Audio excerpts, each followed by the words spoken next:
John was stunned while delivering an order. The door opened to Mary's boyfriend James. Next to him stood a barely dressed woman. John had only seen James in Mary's photos. James didn't recognize him at all. Suddenly James yelled that the delivery was late. He even demanded John buy 2 boxes of condoms or he would get a bad review. John snapped back, accusing James of cheating. James froze in shock. He yelled at the delivery guy to mind his own business. James wanted to protect his plans with the scheming woman. He threw a punch at John. During the struggle, he noticed the watch on John's wrist was the one he had gifted his future father-in-law. But he remembered Mary's dad as a billionaire, not some delivery guy. He had no idea the delivery man was the hidden billionaire. Turns out John had just started delivering to get into the business. He decided to go undercover himself. Mary went to her dad, put the watch James sent on his wrist. She asked him to have dinner with James, revealing she had been hiding her identity while dating him. James had passed her test. Little did she know James already knew she was a billionaire heiress. What he didn't expect was that the delivery he ordered got picked up by his future father-in-law. And that's how the opening scene happened. Just as James started to believe John was the billionaire, the scheming woman mocked him, claiming the watch had to be fake. She refused to believe a billionaire would deliver food. James thought she made a good point. He kicked John again, triggering John's asthma attack. The woman accused him of faking it for money. Meanwhile, Mary booked a luxury restaurant for James and her dad. She called her assistant to make sure her dad got there fast. The assistant checked the time, thinking the CEO had finished the order. The assistant told her the CEO should already be on the way to the restaurant. Then she sent a message to the CEO, saying he should be on his way to the restaurant or hotel. Meanwhile, clueless James snatched the meds from the floor, ordered John to kneel and beg.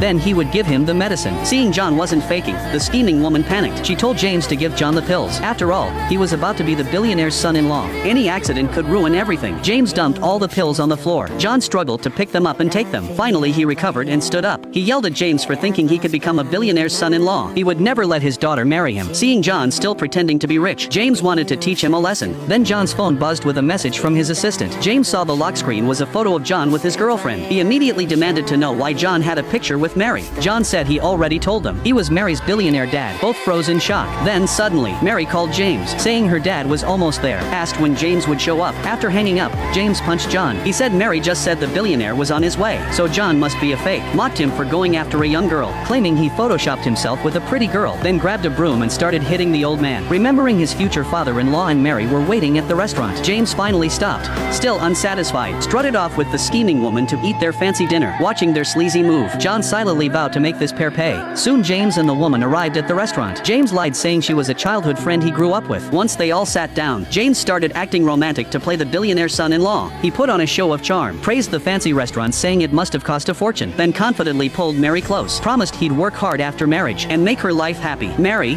touched, decided to confront him. She pulled out the gift her dad prepared ahead of time, saying after marriage it would all be his. Then in the next second,